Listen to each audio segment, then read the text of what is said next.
Drama serial कलंदर में आज की एपिसोड में तबरेज़ अपने कमरे में बैठा होता है तो सुंबल कहती है कि मैं बाहर जा रही हूँ दाइम के साथ, मैं मुझे देर हो जाएगी, मेरा इंतज़ार ना करना। तबरेज़ के कपड़े देखता है तो कहता है कि तुमने कैसी ड्रेसिंग की हुई है, कपड़े चेंज करके जा, सी ड्रेसिंग करना अच्छा नहीं लगता। जिस पे वो कहती है कि तुम्हें क्या इतराज़ है। ओहो सॉरी, तुम मिडिल क्लास के लोग जो हो ना ऐसे ही होते हो, तुम्हारी सोच कभी नहीं बड़ी हो सकती। खैर मुझे अपना मूड ना बर्बाद करना है, ना ही वक्त बर्बाद करना है, मुझे जा रही हूँ और बस पीछे हट जाओ रास्ते से। वो तब इस बड़ा गुस्सा होता है, वो साइड पे हो जाता है। फिर वो उसके बाद इतनी कॉल्स करता है, सुंबल को इतनी कॉल्स करता है लेकिन वो कॉल नहीं उठाती। उसको बड़ा गुस्सा आता है। फ़ौरन वो अदन को फ़ोन करता है। अदन फ़ोन नहीं उठा रही होती है, अदन सफाइयाँ कर रही होती है घर की। फ़ोन कर ही जा रहा था काफ़ी देर बाद अदन फ़ोन उठाती है तो उसे बड़ा डांटता है, कहता है कि तुम फ़ोन क्यों नहीं उठा रही थी। वो कहती है कि मुझे नहीं पता चला आपने कब फ़ोन किया है, मैं सफाइयाँ कर रही थी। तो वो कहता है कि मोबाइल तुम्हारे देने का मतलब ये नहीं है कि तुम उसको रखो और भूल जाओ, इसका मतलब ये है कि तुम उसको हर वक्त अपने पास रखो ताकि कोई ज़रूरी बात हो, कोई इमरजेंसी कॉल हो, कोई मसला हो, हम फ़ौरन तुमसे कॉन्टैक्ट कर सकूँ। और तुम जो हो तुमने उठा के मोबाइल एक साइड पर रख दिया है। वो कहती है कि नहीं, वो दरअसल मैं सफाई कर रही थी तो मुझे आवाज़ नहीं आई उसकी। तो कहता है बहरहाल जो भी है, मैं तो लेकिन मैं भी किससे सर खपा रहा हूँ, तुम्हें कौन सा मोबाइल यूज़ करना आता है पेंडू सी तो तुम हो।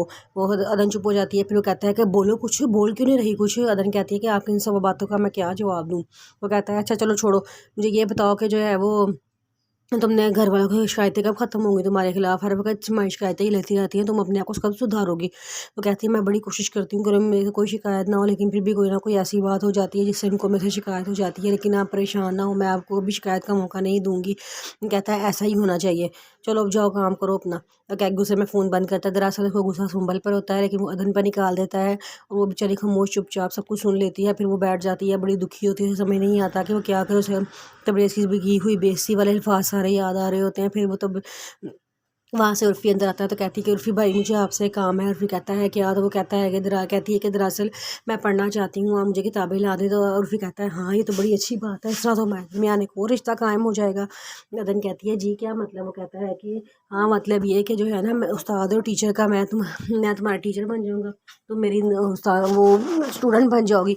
तो वो कहती है कि हाँ भाई ये तो बड़ी अच्छी बात है। फिर उर्फ़ी कहता है अच्छा मैं जा रहा हूँ, मैं वापसी पे आते हुए तुम्हारे लिए लेता आऊँगा किताबें। वो कहती है ठीक है।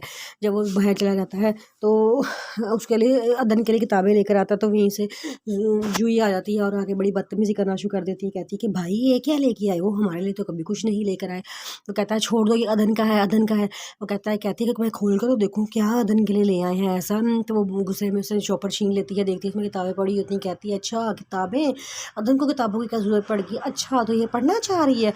ये कौन होती है पढ़ाई, अभी वक्त का ज़िया है और पैसों का भी, कोई ज़रूरत नहीं है आगे पढ़ने की। वो कहती है कि मैं अपने हर कोरो फेल की खुद जिम्मेदार हूँ। जिस पे वो जूही कहती है कि हमारा भाई तुम्हें हमारे हवाले करके गया है, इसलिए हर काम के लिए तुम हमें जवाब दे। वो कहती है कि नहीं, मैं जो काम करूँगी मैं अपने केवल कोरो फेल की खुद जिम्मेदार हूँ और तबरेज़ को भी मैं खुद जवाब दे दूँगी। अब तो ये बात सुनकर भी बड़ा खुश होता है कि इसने अपने लिए कभी तो स्टैंड लिया, कभी तो अपने लिए बोली है। फिर उसके बाद कहती है अच्छा ये बात है, मैं मम्मा पापा को बताती हूँ जाके। मम्मा पापा वही जा के बाद तुम्हारी ज़रूरत कैसे हुई, तुमने किताबें मंगवाई हैं। इस पर वो कहती है कि जूही तुम बात को बहुत बढ़ा रही हो। जूही कहती है मैं मम्मा पापा को बता के आती हूँ तुमने मामा अपनी इजाज़त के बगैर किताबें मंगवाई हैं। तो सुंबल जब काफ़ी देर हो जाती है घर नहीं वापस आ रही होती तो तबरेज़ उसके पापा से कहते हैं कि सुंबल को ज़्यादा देर नहीं होगी। उसके पापा कहते हैं कि बेटा ये हमारी क्लास में ऐसा ही होता है, तुम अब इन चीज़ों की आदत डाल लो। सॉरी तुम्हारी क्लास ऐसी नहीं ना है लेकिन हमारी क्लास में ऐसे ही होता है। वो कहता है, वो खामोश हो जाता है। उतनी देर में सुंबल और दाइम घर वापस आते हैं। सुंबल कहती है तुम तो इतने मज़ाहिया हो, इतने मज़ाहिया हो, कोई भी लड़की तुम्हारे साथ आराम से ही खुश रह सकती है। जिस पे वो देखती है कि तबरेज़ गुस्से में उसकी तरफ देख रहा होता है तो कहती है कि क्या आप लोग मेरा इंतज़ार कर रहे थे। उसके पापा कहते हैं नहीं बेटा मैं तो तुम्हारा इंतज़ार नहीं कर रहा था, लेकिन तुम्हारा शोहर तुम्हारे लेट आने का थोड़ा सा नाराज़ है। जिस पे वो कहती है, वो खामोश हो जाती है। तो तबरेज़ बड़े गुस्से में दाइम को देखता है। दाइम कहता है क्या वाकई ऐसा है। तो दाइम को तबरेज़ गुस्से में देख के अपने कमरे में चला जाता है। वहाँ पे सुंबल आ जाती है तो कहता है, सुंबल को कहता है कि तुम इतनी देर कहाँ थी, मैं तुम्हें इतनी कॉल्स किया, तुम फ़ोन क्यों नहीं उठा रही थी। वो कहती है कि बड़ी बात सुनो, मैं तुम्हारी नौकर या गुलाम नहीं हूँ जो तुमने जब मुझे फ़ोन किया मैं फ़ौरन हाजिर हो जाऊँ। मैं अपने काम से गई, मैं इंजॉय करने के लिए गई थी, इसलिए मैं कोई टेंशन नहीं लेना चाहती थी, इसलिए मैं तुम्हारा फ़ोन नहीं उठाया। तो वो कहता है कि तुम किस तरह की बात कर रही हो, मैं तुम्हारा शोहर हूँ। वो कहती है शोहर हो तो तुम्हें पता है तुम्हारी हैसियत क्या है, तुम्हारी औकात क्या है।